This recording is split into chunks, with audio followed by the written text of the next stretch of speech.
This is Robin Dreeke, and you're watching the Break It Down show. You got to love it. We're live from the Hilton. Thanks, Hilton, for hosting us at Universal Studios here in LA.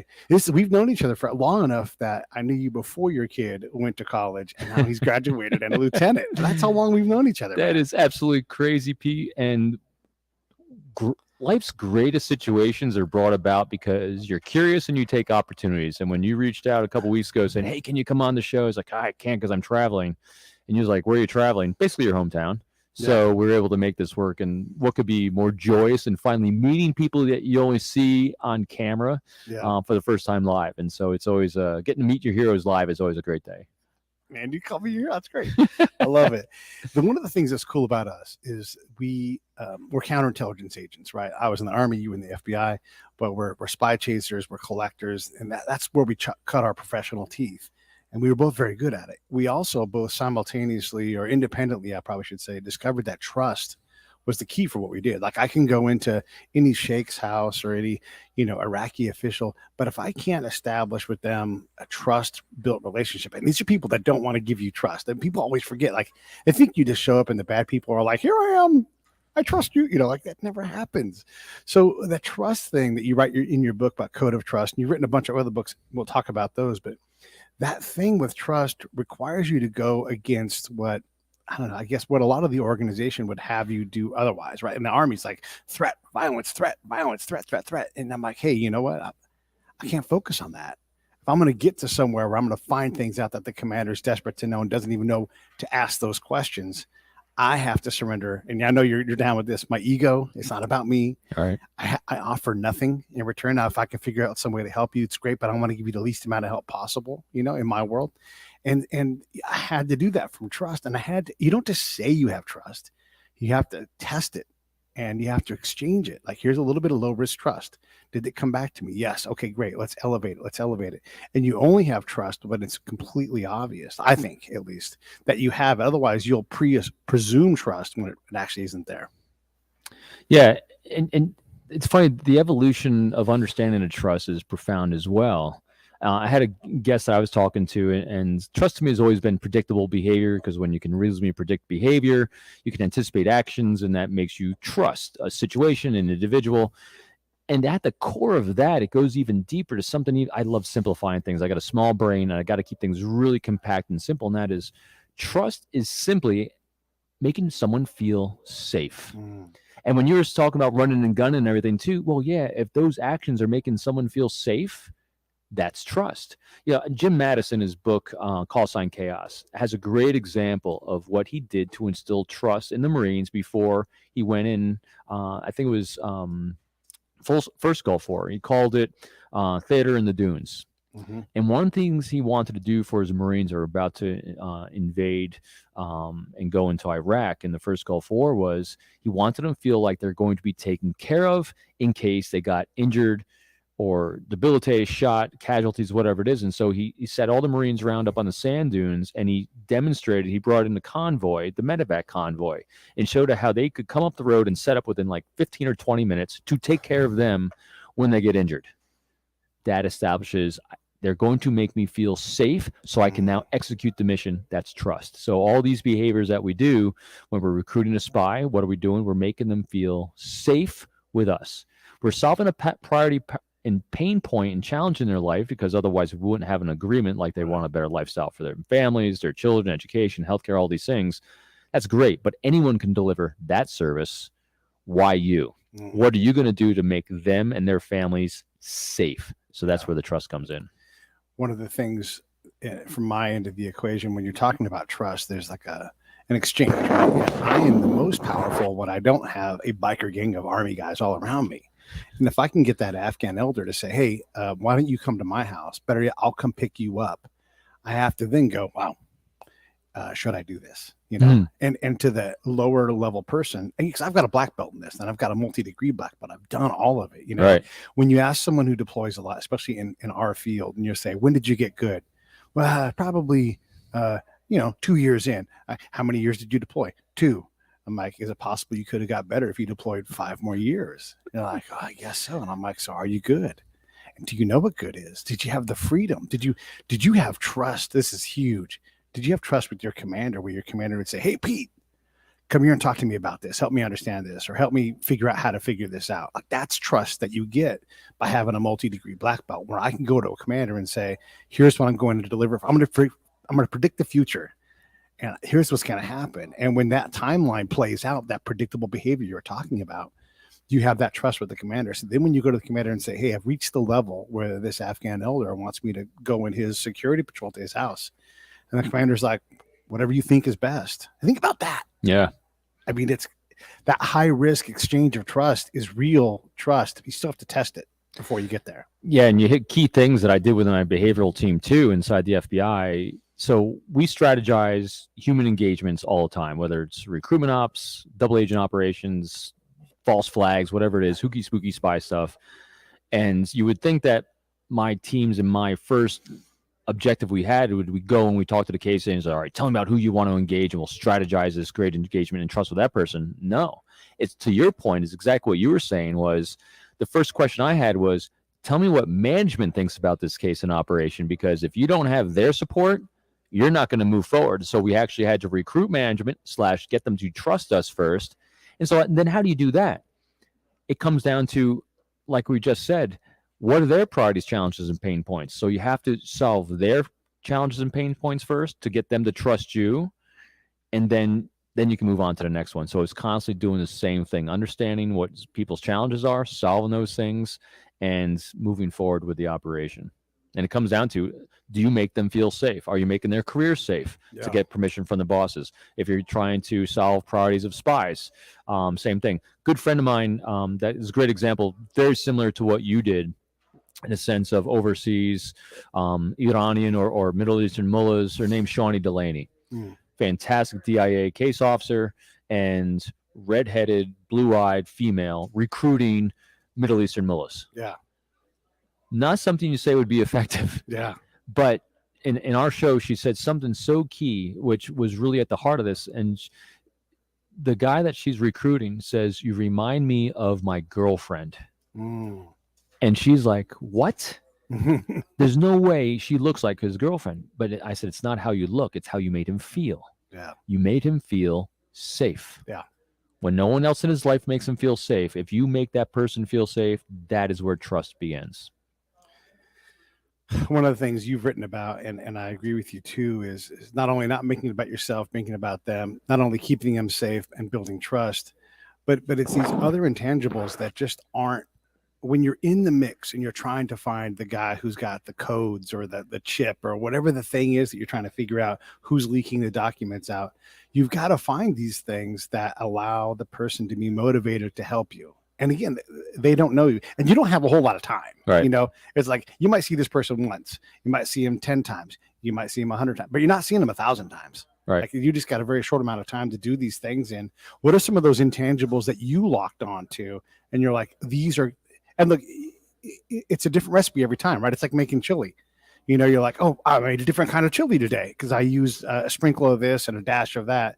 So there's these intangibles that I would throw in. And so some of these things for me was, if the person, I would ask the people, what was the simplest problem that we could solve today, right now, you and me? Smallest, simplest thing. And it was never something the command was looking for, but it was absolutely something that the command could easily affect right then, right? And then the next level was to say, okay, how do we work this through their government? So their government solves a problem. Because I'm forever asking, what do they do in that building over there, the government building? Or what's the last thing the government did for you? When they start saying nothing, that is a problem that I have to help the commander solve if I'm going to be relevant. So the stew that you make, you add these things in. What are some of those things? Well, first of all, you're using really good word there. What solves problems? Why gets things emotional? Right. And so having a good overarching why is fantastic. That's what Simon Sinek talks about in, start with why. And that is, what's the ultimate mission, which is protecting national security of the United States. That's it. That's the why. But the what is where it begins to solve the problem, because that's what leaders do. We solve problems. And so that's what you're doing. I heard you use it, Peter. It's fantastic. What's your government doing for you this? What are we going to do to solve this problem today? But it's just like you said, it's starting with the smaller problems that we're going to solve now, again, going back to Mattis's book, he said he always ends, what one problem can I solve for you right now? And when he was overseas, the guys are saying, we have no toilet paper in the crappers. That's one problem we can solve right now and engender trust, because now you start establishing that pattern. So you start with the small things, and then you build from there. Things that I pretty rapidly shift to is identifying the meaningful relationships in our life and the challenges of those people. Because we are all genetically and biologically hardwired for predictable behavior. Right. And we can predict everyone. You are always going to act in your own best interests. What you think that is, which is safety, security, and prosperity for yourself and those you care about. I need to figure out, besides yourself, who you care about and what their challenges and priorities and pain points are, because that's where we're going to start solving problems. If you have a problem and a challenge here, it's so funny because people think that recruiting is about bringing the dollars. No, it's not. No. That's a what and a how to solve that big why. And the why is safety, security, and prosperity for those I care about. When I was literally recruiting Russian spies, you didn't get to money. You got to eventually, after a relationship of reciprocity of sources and priorities were exchanged, we had discussions about their priorities: education for their kids, elder care for their parents. Now, what's that look like and how does it manifest? That gets in the weeds, but you start with that overarching: who's important to you in your life, what are their pain points, and what I'm going to do to be a resource for you solving them.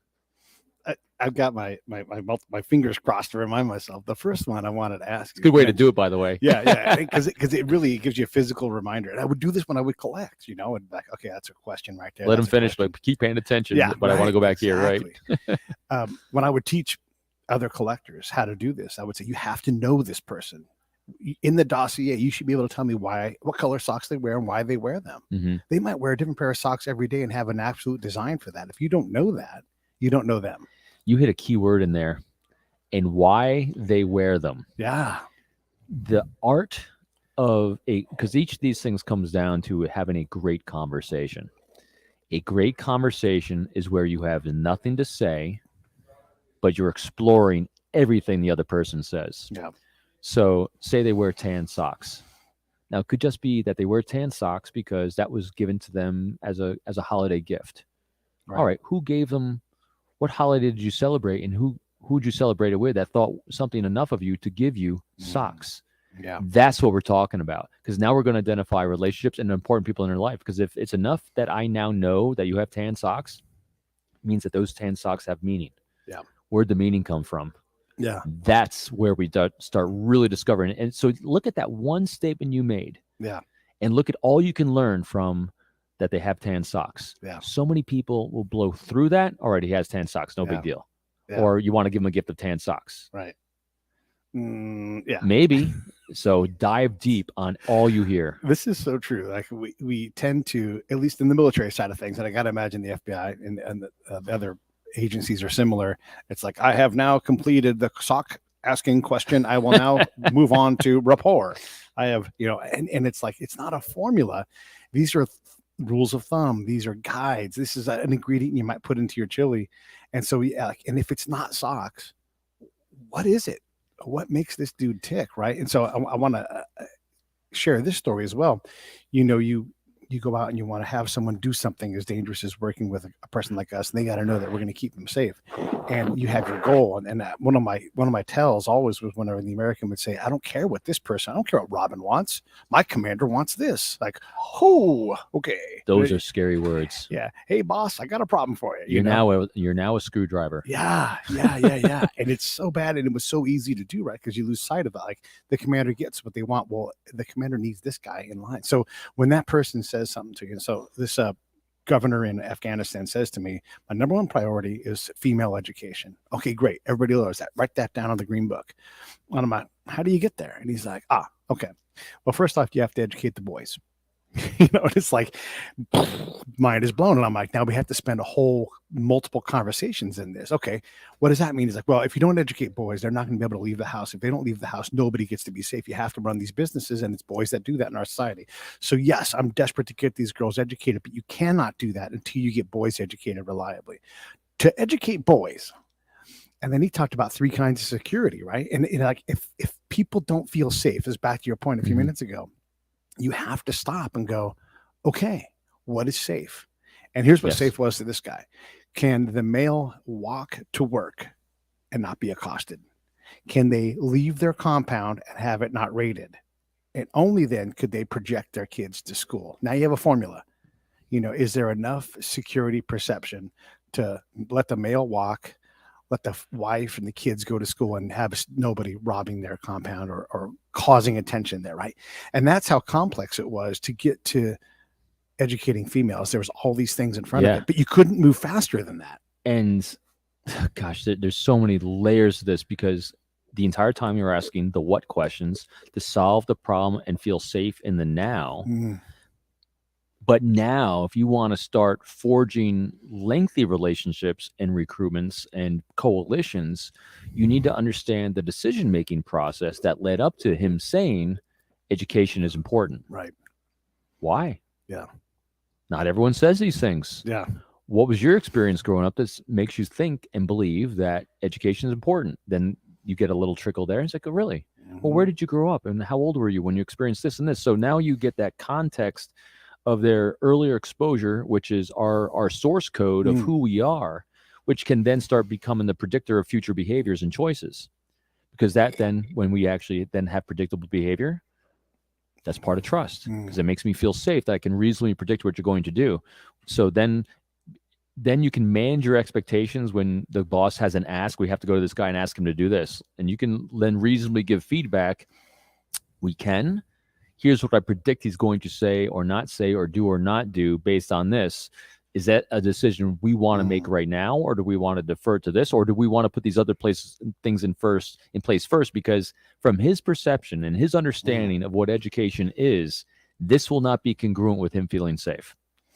I love it. So it's solving the problem in the now by asking the what's, but understand the deeper code so you can predict the future, because that's what innovators do. They, as they've said with numerous people that see around corners that no one knew were there, that's what they're doing. They're seeing around that corner by understanding the human being. That in a nutshell captures what I would do for commanders. Yes. I would see their 4-line mission statement. Yes. And I'm like, I can't help here. I can help secondarily here, but here is where I can help. Perfect. And I didn't focus on threat, because guess what everybody's focused on? Threat. And so there's information all over the battlefield. And I'm like, look at all this information that I would be desperate to know if I wanted to stabilize a country. Right. Like, can you do a legitimate ammo request from the police on the ground who just got into a firefight and have ammo show back up? That would be a sign that the government works. Guess what? Nobody ever studied that stuff. They never looked at that. Right. And you're like, well, it's not sexy, Pete. And I'm like, it's sexy if you want to win. I like winning, And you just hit it. It was so key and critical there that I think it really bears, explanation. So we were just talking, the way we're looking at that challenge, that situation of what intel and recruitment is at the granular grassroots level about solving that problem for that individual in that moment. And then we took it all the way up to the executive level and a strategic level about decision and policymakers about the long-term thing, understanding the thought process. Right. And all from socks and education's important. And that's how you take two little trickles of information and you can start solving problems and creating strategic policies all at the same time. Yeah. Yeah. And also making your boss happy, because you're bringing them something to like what, and I don't have to solve the problem, right? I have to illustrate it. And I know I had it right when the captain or the lieutenant or even sometimes the full colonel's like, bullshit, that ain't right. And they start barking. And I'm like, okay, well, now the truth is going to help me here. And by the way, and this is one of the genius things, like the multi-level black belt, I would develop trust. And I would exchange that trust back to my Afghans. And I would say, hey, super important Afghan leader that we don't get to know well enough, why don't you be my guest on the camp? And you're going to eat my food instead of me always eating your food. You're the person who doesn't have enough. Come enjoy our air conditioning, our ice cream. And this whole thing was an operation, Robin. Like I'd go to the E5 at the gate. Here's what's about to happen. I've done this before. I'm going to walk an Afghan through, and you're just going to stand there and be like, how you doing? This is a VIP. What do I need to do to make this happen?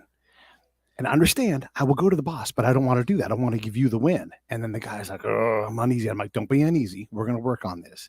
Here's how this works. And I would explain it to him. And the ones that got it. And the ones that didn't, that's fine. totally fine not to want to step that far out of your comfort zone. But I know the boss is going to let me do it. And so I would work that whole thing to give that E5 a chance to be a leader and say, great. And I'm like, and I will do all the work. Yeah. And so I would set all this up. And then here's what would happen. I'm like, the Afghan guy's going to come on the camp today. And if you want, you can salute him. And I would if I was you. And so they feel like a champ. Yeah. Oh my gosh, that is so powerful. No inspection, none of that stuff. We walk on, and then I'm like, here we're in the chow hall, and we're off hours, so nobody's really around to bug us. There's always people walking through the chow hall. But I'm like, what do you want? Ice cream? You want muffins? Take whatever you want for your kids. Now, the contract company for the chow hall hated it. And I'm like, you need a memo? What do you need? What do you need? Right. I'm going to come in and do this. And I would drop a hint to the boss and the boss's boss. I'm like, I will be in the chow hall today having a meeting. And then they would always happen by. And I'm like, how did you meet this guy? We've never met this guy. And so now I've extended trust that I know this guy's not going to blow us up. Right. I know it's in all the scenarios and everything, but the reality is that I know what I'm doing. Right. And I've brought a guy on and I've showed him our trust, that we trust him and made him important. And he meets the boss and the boss meets him. And look at all of the things, Robin, from that meeting, and what comes from that, I get introduced to their people that nobody else ever got to meet. Brand. You created such a powerful brand in that, and those little things along the way by having that E5 give the salute as he comes through. And even in the chow hall, small things, instead of take whatever you want, you can even escalate and have it pre-packaged with his name on it, family name on it. Say, hey, we put this together.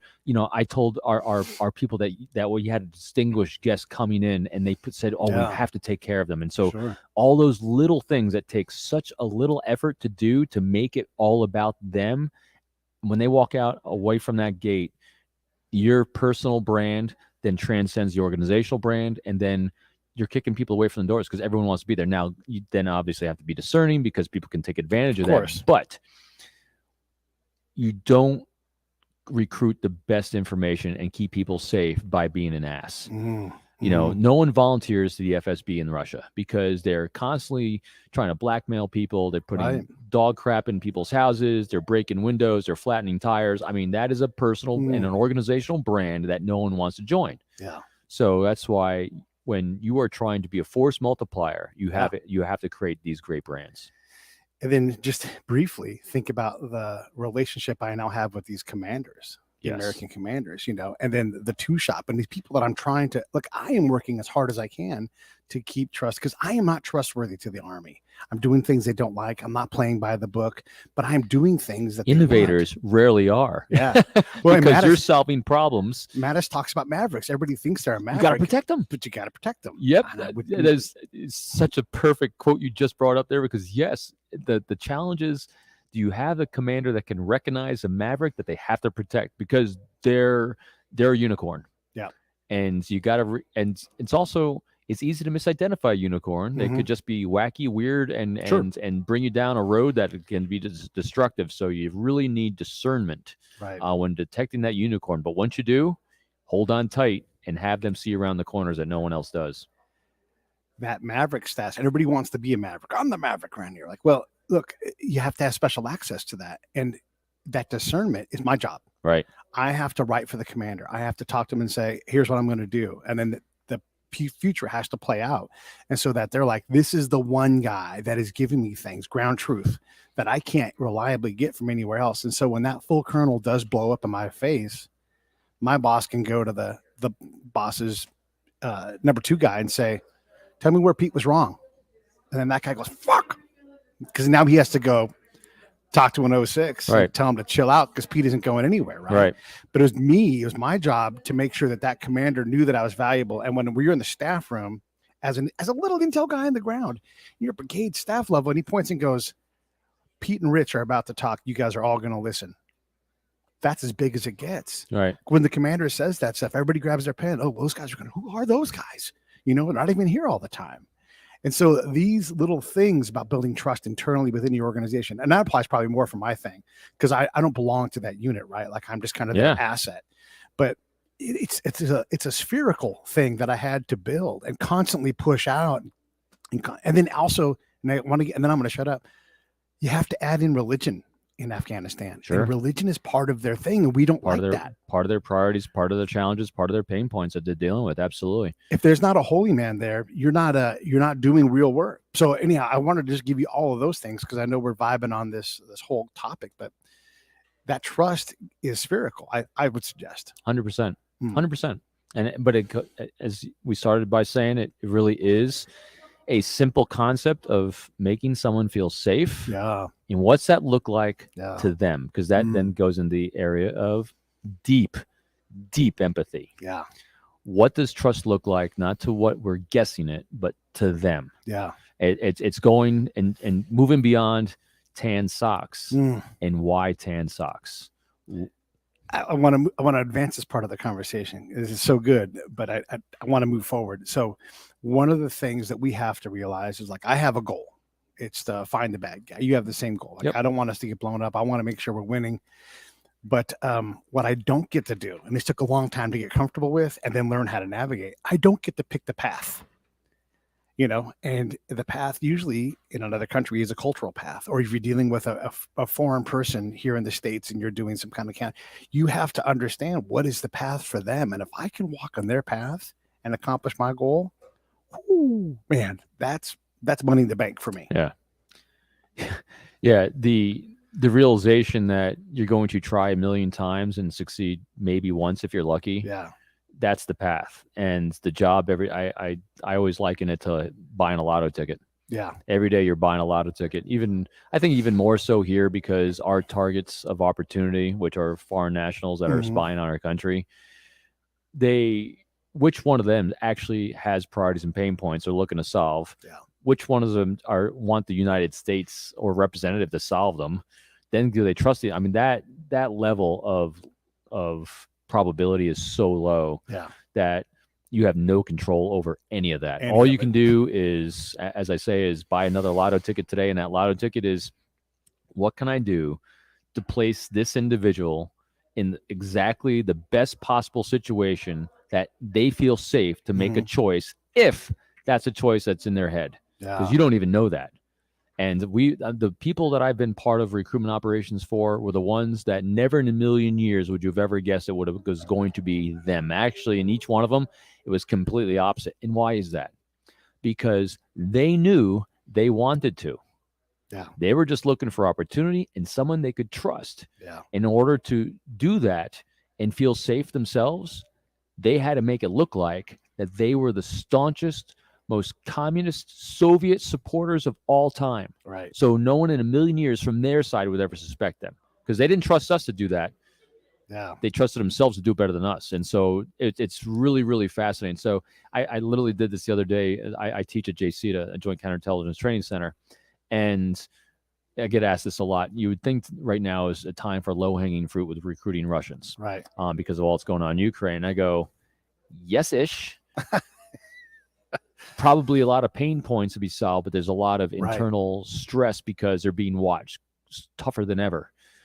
Because I've seen it every time an incident happens around the world, they go into lockdown. So no new contacts, and no new contacts means no new opportunities for recruitment. Right. But if I was doing this today, the thing I'd be looking for is I'd be examining people and operators that have created a pattern of behavior where they've created for themselves a gap of 5 to 6 hours on a weekend where they're only with either their spouse or alone shopping.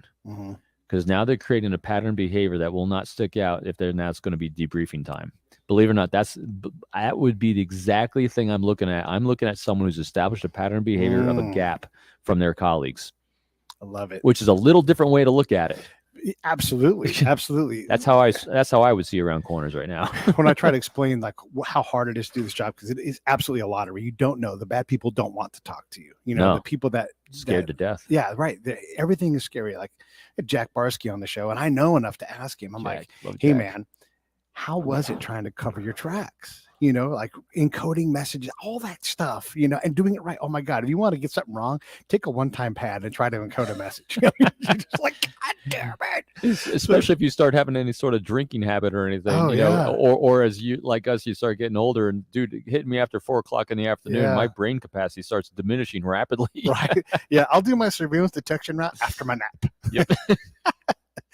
Which is funny, but it's true, right? It's Very. so exhausting to do these things. You can spend, and he says, like, I was spending so much time covering my tracks, I just stopped doing it. Yeah. Ultimately, and I'm kind of paraphrasing what he said. No, Jack and I are good friends, and Yeah. and so I've heard his story numerous times. As a matter of fact, the panel at JC that I'm on with him and Dan Hoffman, and so yeah, you're exactly right with that though. It's exhausting. You get complacent, you get lazy. Yeah. And yeah, but it's a fascinating world. So to accomplish this job, you've got to go out and sell a car to somebody who's not in your dealership, not looking for a car. You've got to go find this person and be like, surprise, I'm going to sell you a car. Right. But it's harder, right? Because it's jail time and death and deceit and all, egos and all these things. It's harder than that, right?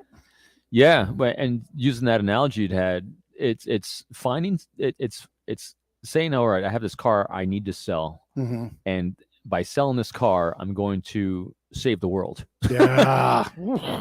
So now you have to find a client that doesn't even know they need a car. Mm-hmm.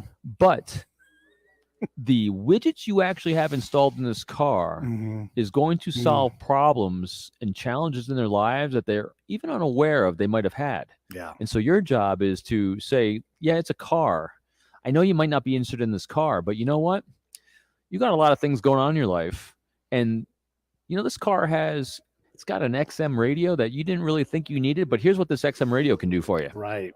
And this car's got some, it's got some airbags on the side that you didn't even think you had, but you're going to be on a road coming up that you had no idea you're going to be down in. So this is actually going to provide preventive maintenance for you on that. It's coming with a service agreement that is beyond anything you ever said. Most cars will give you like 3 years. This is lifetime. Oh, yeah. Not just that, but it's lifetime coverage for everything that's ever going to happen to you and your family. So it's discovering, it's a car you might not want because you didn't know all the things that come with it. So that's why it is tough. It is. I don't know if you read Daniel Levin's book, Proof of Life? Ooh, no. It's so good. I read a lot, and that's not. I haven't done that one yet. It's on Audible, everybody. I'm actually going through Sapiens right now. Oh yeah, Sapiens is great. So Daniel Levin is not. He's not anybody like us, but he uses our skills, right? And so it's like which means he is like us. Exactly. It's okay. Yeah. So if you want to learn what it's like to be in a source meet, you've got to read Daniel's book.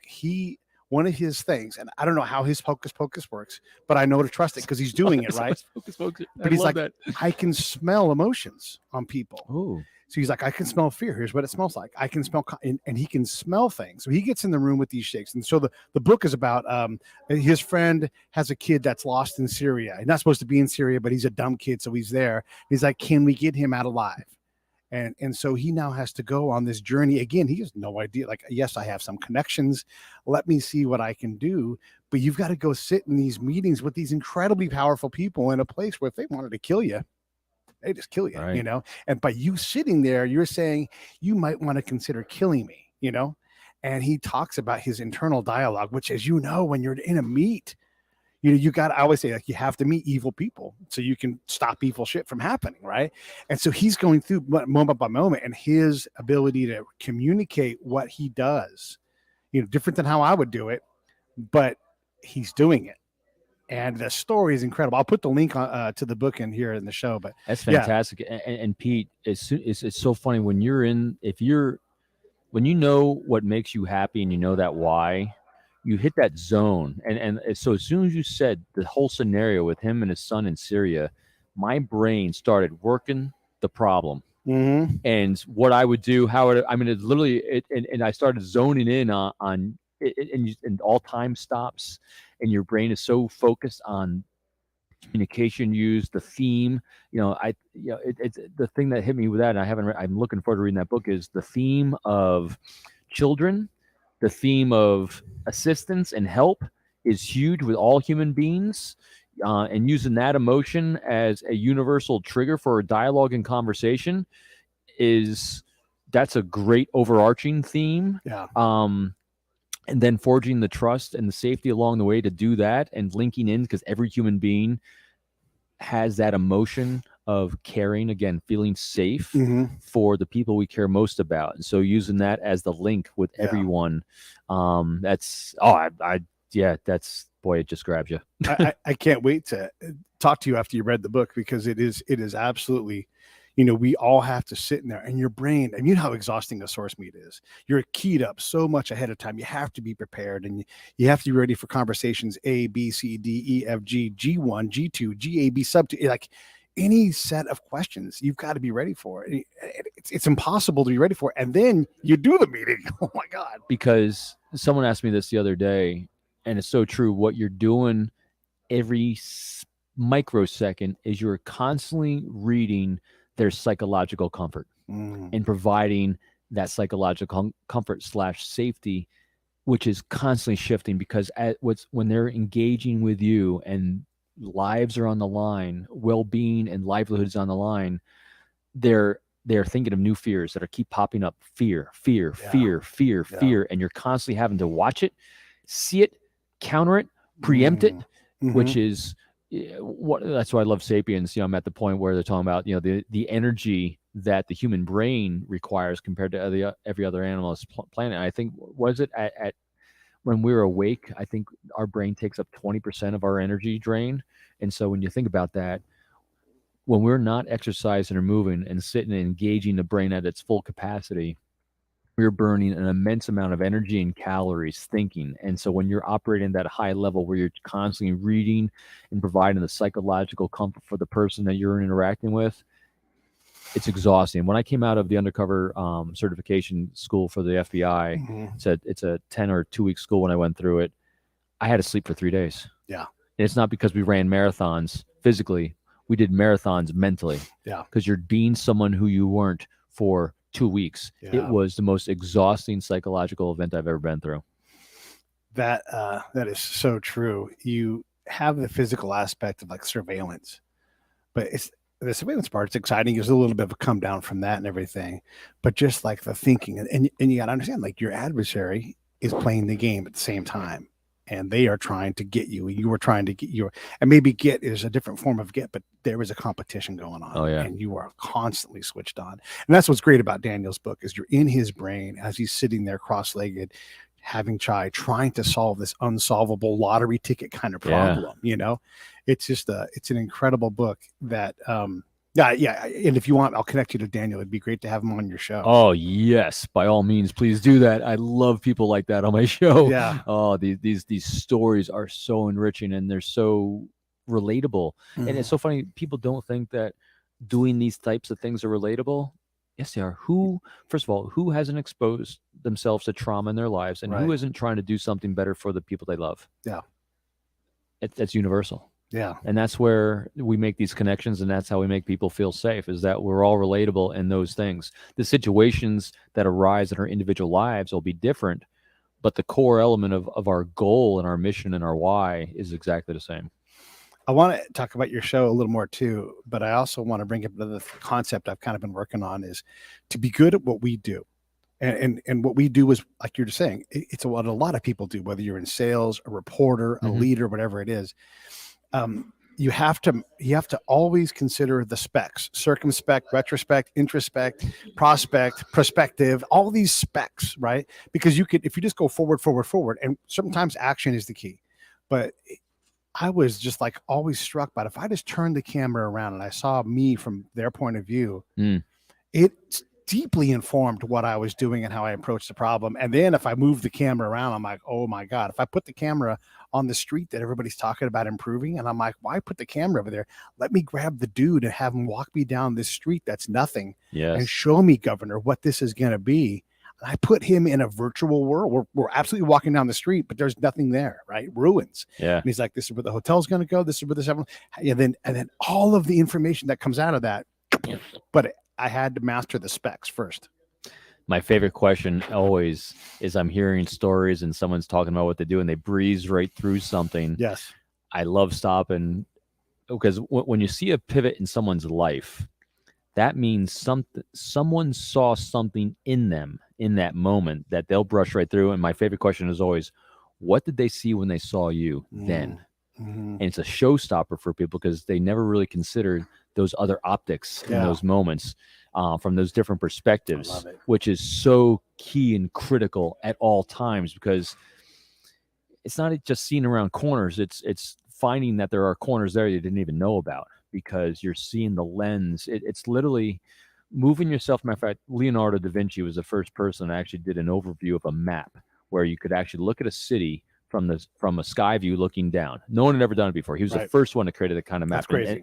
And this is literally what we're talking about when we're talking about human interactions, is moving away from the one person optic as you're looking in, or even a two-person optic, but then elevating yourself above the entire situation. It's basically looking like the Matrix, looking at the code behind everything, so you can examine every different nuance from everyone's different perspective. Very powerful. Yeah, it's super powerful. You must be using these tools when you're interviewing these incredible people that you get on your show. Yeah. And you know all kinds of incredible people because you're on the circuit, you're talking, you're engaging with, and you know as well as I do, having a podcast, you're like, I have this best friend maker. Like I can meet people like you and I, like, I love you. I think you're the best. I love talking to you. And so we have these machines that create these things, but you and I have very specific set of skills that allow us to have conversations that no one else can have. You said something I love so much. It's a best friend maker. It is. Yeah. I have made some of the best friends in my entire life since I started the podcast. It's been the most humbling, rewarding experiences of my entire life. Besides having my kids, I'm not kidding you, because it is literally a best friend maker, because it makes you focus on the other person at the deepest level possible. And like you said, it's taken the skill sets that we've had for years because of our jobs and the things that we're passionate about, and elevating it to a level I never even thought possible. And it's not even I don't like the way I made that sound, because it's not. It's just getting reps in. That's all I meant to say. It's literally getting reps in every single day, listening to yourself, making yourself better. And how you're making yourselves better is like, how much better can I listen? It's literally it, because every moment of the day I say to myself, how do I make this a great conversation? Which means, how do I become so curious that I'm hearing? And the greatest example, I mean, we did not script out the sock. No. I keep going back to the sock because that's such a great example of how you do a podcast, how you do a great conversation. If someone says any word, they're giving you anything to explore. Explore it, because it came out of their mouth for a reason. That's where the curiosity is, because curiosity is the greatest skill and tool anyone has in any walk of life. Whether you're trying to recruit a spy, sell a product, or just have a best friend maker. Yeah. Curiosity is your bedrock for absolutely everything. One of the things I learned pretty early on, and this is after asking thousands of questions with hundreds of people, right? So reps for sure. You know, actually, that's a good point. Let's talk about reps real quick. When people come to me and say, hey, I want to have a podcast, I normally say, I don't care what your idea is, because you can tell me what you're going to look like after bodybuilding for 5 years, but you don't know. Right. You don't know. Like, so you have a concept. Who cares about it? No one cares that you go to the gym for day 2. Right. And so the podcast is the same thing. Like, you can flex a tricep muscle, and it's freakishly hard for a guy who doesn't work out. But are you going to get in the pool every day? Are you going to go and do sissy squats? And are you going to get uncomfortable and do things like drive to the Hilton, 2 hours in LA traffic to come and have this conversation? Because if not, work on that capacity, right? And come on my show and produce episodes. And it'll show you real fast, like, oh man, I actually have to follow up on this. Pete takes this serious. I have to work. Right. Yeah. It's an incredible amount of work and humility that goes. Before I did it, I was always very appreciative. And I even said to you numerous times, thank you so much for having me on. I know the amount of work this goes in. I always said, I'm never going to do this because it's way too much work. Exactly. But, and people that do want to start a podcast, you're going to fall out quickly from doing it. It's like, what's the numbers? Like, there's millions of podcasts out there, but only a couple 100,000 active, because you have to be into it. Yeah. And what you have to be into is the craft of a conversation. Yeah. And everyone's got different ones too. Sure. Everyone's got, and we were talking about this beforehand, everyone has a different style. Great. That's what makes it so interesting. Yeah. And part of that style is like some people have huge pre-shows they do to script things out because there's all these questions wanting to get through. Good.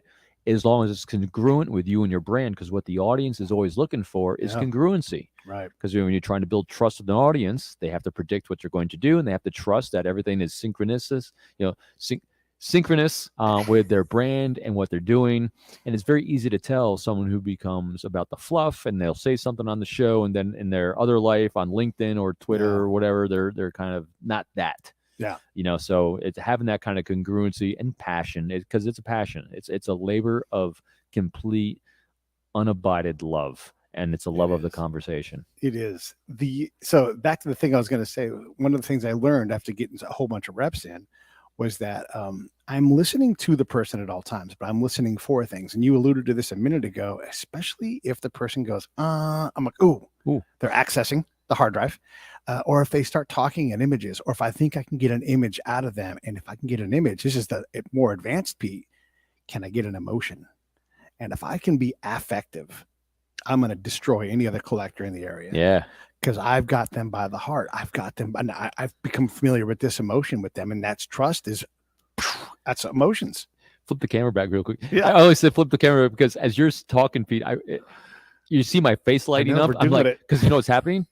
Oh my God, I'm getting schooled by the Jedi Master and what he does. Thank you. Like, and people, some of my guests have been on my show. They say, "Oh, I can tell your tells when you lock onto something because you light up." Yeah. And when you're talking, all of a sudden I started lighting up. It's like, oh, knowledge being attained, light bulbs on. Here it comes, and I'm wow. I mean, that was some powerful stuff you're saying about how you lock onto imagery and try to lock that imagery to emotion. Yeah. And what a great skill and tool that is. Wow. Because that's, again, when you can do that, you see the person. And when people felt seen, they feel safe. So how do you take that to the next level? And this is just Pete's technique, right? Like everybody's got to do their own Jeet Kune Do. But I'm like Johnny Goodtime when I'm collecting. Hey, what's going on? I love I'm your from cliches. California. Hey, how's it going, everybody? I am going to be the happiest guy around. And it's genuine. I'm a happy guy, a happy-go-lucky guy. If you offer me shots, fuck yeah, let's do it. Shots, that's a KPI. We have shots in an Arab country. Okay, we're doing something here. But I don't want to be dour-faced. I don't want to be like the guy with the thing. I wear a ball cap and I walk around. I'm looking around, and I'm being a little bit of a goofball. I'm also being aware. But that Johnny Goodtime character that I played was true to me and who I was. And it already started with an emotion like, hey, here comes this guy. He's not one of these normal guys. Let's talk to this guy. And oh my God, there's the entry. Like my attitude and my demeanor created an invitation to be talked to. Yeah. And you then had to balance the dichotomy because everything is a dichotomy. Right. I love Jocko and Leif. Dichotomy of leadership was a really highlight that everything's not just one thing on a continuum. No, it's a dichotomy. Right. And so you're bringing immense positivity, which are problem solvers, and levity, which is fun and great to be around, but that doesn't necessarily make you feel safe. It opens the door. The safety then comes in because now you balance that with the dichotomy of execution. Yeah. And demonstrating competence and diligence in the craft of safety and security and OPSEC. So when you balance those dichotomies and so Pete's the positive guy that makes me feel like $1 million when I'm around because he's always positive, always upbeat, but he's not flippant about OPSEC, which is going to literally keep me safe. And so psychological comfort and physical safety, the dichotomy is balanced, and that makes you a master. That internal trust we were talking about earlier, when units saw fit, they would give me my own guy. And I would go to that guy and say, look, I am not going to pay attention to anything security related. My job is to talk to these people, and I'm going to 100% focus on that. So if you need to stand with your back to me to watch out for me, the things I can't see, understand that me and my interpreter are going to completely put our safety in your hands. And you know what an E5 infantry guy wants to do? He wants to be a badass. Wants to shoot you in the face. Hopefully shooting them in the face. But they loved it. And I'm like, I am completely in your hands. I am not going to focus on these things. It doesn't mean I'm not paying attention to anything, but I have a totally different job to do. And when they got it, and there was a guy, Stephen Glass, who was great. He was like, don't you ever worry about a thing. Right. And I'm like, and if you need me to shut up and move, tell me to shut up and I'm going to move. Right. But it was great. And it was so wonderful to like turn that part of my brain off and really, this goes back to the podcast, and really focus on that conversation. Yeah. So when you're talking to that guy about Iranian influence, and his arm crawls up a pipe and he hangs on for dear life, like he's in a hurricane. Yeah. And I'm like, oh, I need to slow down right here and find out what's going on with this dude. How far physically right now are we from the Iranians? Right. What, or the farmer who puts his hand in front of his mouth and says, I don't know where any bad guys are. Yeah. And that's balancing the dichotomy of the things you have to ask, and balancing it with being observing the things that you don't know. Right. Yet. So observation. Matter of fact, on Joe Navarro, great Jedi mastermind. His last book, The Be Exceptional. His I think it's the second trait of the exceptional is observe, and that is seeing things that other people don't see because you're literally paying attention. While at the same time you have the agenda of the things you need to get done because we need questions answered, but at the same time being aware. Matter of fact, the first thing that you ask when you recruit a spy, if you're doing it the way my Jedi masters taught, is like, you have the things you want to find out, and then you ask them, what do you think I need to know? Yeah. Boy, yeah. Because then you're going to get the real treasure trove of, because they know what they're doing better than you think you know what they're doing. Yeah. So, yeah. So then let me ask you this. What's the question I should have asked you that I haven't asked you yet? My favorite. I think we're good. I think when we talk about safety and building trust, I have these 4 pillars that are really key and critical that I wish I knew, that my Marine Corps major, who ranked me last on my first duty station at Cherry Point all those moon ago, when I discovered, wow, I might be popular, but I'm not a leader. Right. And it was, how do you reverse that focus, whether you're in sales, whether you're leading, recruiting spies? It's one of these 4 pillars has to be at play during the communication. As number 1, seek their thoughts and opinions instead of sharing your own. Yes. 2, you talk in terms of the thing we talk about throughout this: priorities, challenges, and pain points instead of sharing yours. And if you don't know what they are, discover them. 4, this is the key critical thing that for everyone is non-judgmental curiosity and validation. Yeah. Curiosity.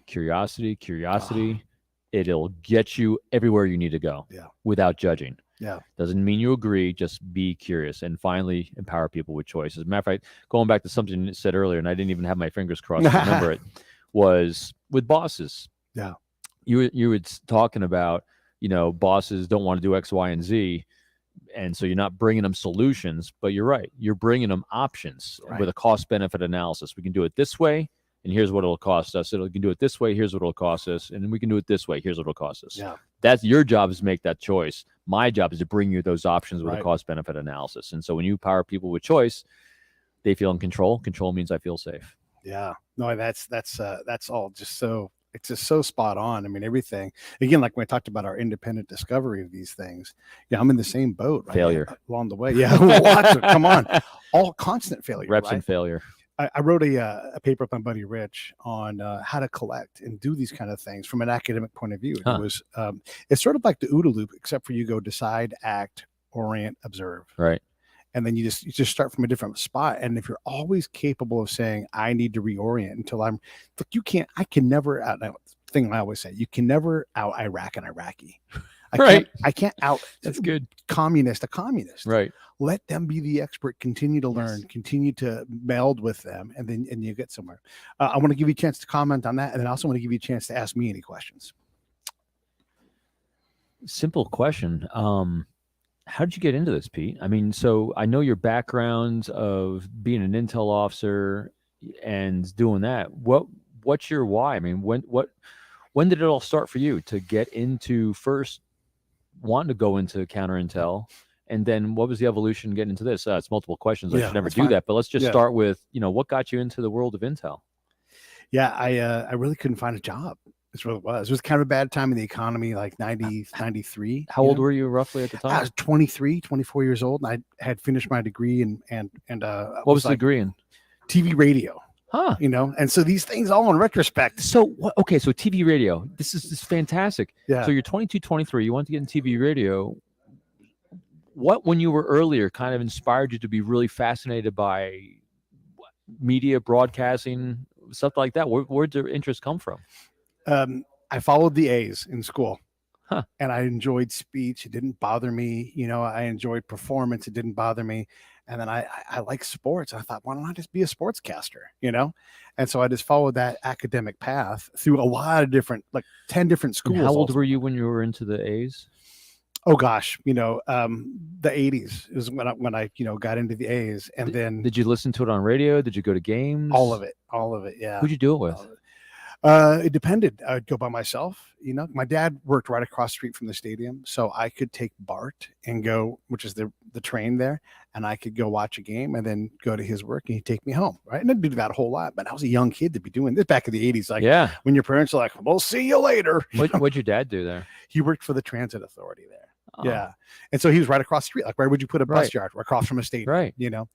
And so all of these things tie into like my background, where like I would go to the next town, especially for like dating and stuff. Like, hey, there's girls over here. I'm a different guy. I'm from across the bridge. It's not far. It's 5 miles, but it's a whole different world, right? And so I was able from an early age, probably because I don't want to be in my house. That was dangerous to me. And so I would be out at people's houses and just learn to do this spy networky thing. You were comfortable exploring the world. Yeah. You got out of doors. So again, curiosity was a great fueler at a young age. And so here you are exploring. And so your dad encouraged you to come visit him. Did you have a good relationship with your dad? A horrible relationship. Horrible. So, but you went there to see the games, but he just happened to be convenient. And how about your mom? Yeah. I mean, my mom and I got along great. They both worked, right? And so they were gone a lot. Standard latchkey kid, Gen X kid. Only child? No, I had a younger brother, okay. But he was 5.5 years younger. So we were close, but he was young. Right. And so I had a different life. So you learned because of that age, because again, we're similar in age, latchkey kid, self-reliance, resilience, which is me. Yeah. When did you discover how to flip that switch to make it about others? It was a dial, and I like to go back. Right. What was the first? Do you remember if you had a first? I really didn't moment? grow up until I was like 35. I mean, that's the God's honest truth. So what happened at 35? That was the grow up. I just, my life needed to get. I all of a sudden started identifying with the song "Desperado." And I'm like, it's like a Seinfeld episode. Yeah. Well, I'm like, a theme song. The highs and lows aren't there anyway. Like I'm living this life, and I'm like, Don Henley is talking to me, and that's when I it sounds goofy, but that's really when I was like, what? To try to take in like an inventory of who I was, where I was, and I'm in the middle of a combat zone, so there's only so much bandwidth that I can put into these kind of things. So, and I apologize because I kind of went. No, you're doing fine. Around a little bit, so. We're into the A's, we're into broadcasting at a young age. Yeah. We thought we were going to do it. We're in our early 20s now. And then you said you couldn't get a job, so you go in the military. Yeah. So what age were you when you went in the military? 24. 24. What did you go in to do? What was the hope and dream? Counterintelligence. So you actually went in for counterintelligence. Yeah, but it wasn't a hope and a dream. It was just like what jobs worked for me and what sounded cool. And I was kind of like, how did you discover that? I mean, who introduced you? I didn't even know this world existed until I got to New York as an FBI agent. Even when I discovered it, it's counterintelligence. So like, you will, and then they describe it and you're like, what is that? It's like not anything. There's no description. So when I went to, I'd never thought about the military, and all of a sudden I'm like, hey, this is a reality for me. So I went and talked to a recruiter, and he was the perfect guy for me. He didn't lie or anything. And he basically, I said, I don't want to be inside all the time. I want to be outside. Kind of like Lane from Say Anything. I was like, I don't want to do this. I want to do that. And he's like, okay, well, take the test. He's like, holy shit, you tested really, really well. You can have any job in the Army. Which is not uncommon. There's a bar where like once you're above that, there's a lot of people that get above that. But he's like, the higher the number of the MOS in the Army at the time, the better the job. And this one's 97. That's counterintelligence agent. Huh. He's like, I'm an MP. I'm like in the 50s. So I don't know anything about this job. I never put anybody in it. So it's got to be good. Anything medical, anything intel is going to be better than what I'm doing. So if I was you, I would take, and I was the last guy he put in the Army, by the way. And I said, don't mess with me. Don't call me. Let me make my own decision. And he's like, well, yeah, whatever, man. My numbers are set. I don't care, And so, yeah, we watched the video, and I'm like, still don't know what that is. And I didn't know what it was until I really even got and even my uncle's like, hey, you're going to be a spy. And I'm like, they tell me I'm not a spy at spy school. So it's like this whole crazy thing happened. And so I really didn't know either, but it sounded cool. I had read Clancy books. I knew the word counterintelligence, Right. but that was it. So so what happened at 35 when you're like, huh? I'd been get overseas a lot. Right. Right. And I wasn't able to go to Buffalo Wild Wings. These are my things. I wasn't able to go to Buffalo Wild Wings, my friends, and have beers and watch a game or just hang out. I was missing out on weddings. People were having babies. And I'm like, do I need to keep doing this? And I did for a while after that. But that was sort of the beginning of the conversation on what kind of person did I want to be. I purposely didn't go join the CIA after 9/11 because I didn't want to miss out on my daughter, her upbringing. Sure. And here I was missing out on it. Right. And so all of these things kind of were like, I had done this for so long. It was dangerous. Did I want to keep doing it? And also, did I want to stay in this field, even as a civilian or working, for an agency or whatever? And ultimately, and it took several years to figure this out. No, I don't want to live in the world of threat. And I'll tell you what really settled it for me. I was going to go do a contract surveillance job, and it was going to be here in the States. We were going to be looking at somebody from another place. And that place is in Asia. They give us the threat and security briefing before we go. And they're like, Islamic terrorists. And I'm like, what?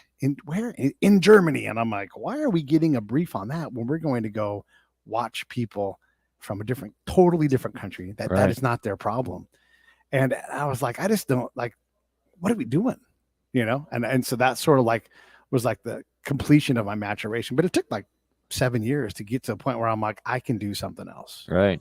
Yeah. And it actually goes back to what you wanted to do your entire life anyway. Yeah. And it all syncs around what you did forever also. Yeah. Which is talk to people. Right. And broadcast. Yeah, exactly. So my final question for you, through this amazing journey you've been on, what makes Pete happy? If you had 5 hours left on this planet right now, what would you do for your pure happiness? I do like being with people. I usually fill my plate up too much. In my hometown, I'm kind of like a mayoral figure for my little segment of the town and everything. And I just love to see all these people that I love. We every so often, there's an event in town, my hometown, and I'll go there. Sometimes I don't go, whatever. But if I go and I see someone, like the last time I saw my friend Diana, and it was a total surprise for both of us. And we're like, oh my God, this is so great. We only saw each other for 2 minutes, but just those kind of magic moments where you get to see someone you really care about that you've known for a long time. That's what I love. And I've got a big family. I love to spend time with them, with these friends and all of these wonderful things. And because I've been shot at, blown up, all these things, I have the ability to look at life and be like, this is a very sweet moment. And let's not just walk right by it. Let's appreciate how wonderful it is to have this hug or to have these drinks or whatever it's going to be to have this conversation. That's what I would want to do. Yeah. So when you think about it, when we get up every day, it's all about having a great conversation with great people in our lives. And since that's what we would do if we only had a couple hours left, why not just strategize that every day of our life? For everyone listening, just do that and you can maneuver in any direction. The other thing I want to make sure that people do is subscribe. Pete puts a lot of work and effort into the show. Pass it on to everyone else and just share the hell out of it because he is a master of providing content of amazing value to others, and I value him tremendously. And you should too by making sure that as many people in the world get his amazing content to improve your own life. There you go. Hey, thanks for watching the show. I really appreciate it. Right here, you can subscribe. Please do that. It makes the show grow. Hit that notification bell so you know which incredible guest is coming up next. Down below is the PayPal link. You can put a small subscription in. That is an enormous help. All that money goes right back into the show. And then right up over here are the next episodes you should listen to, curated by yours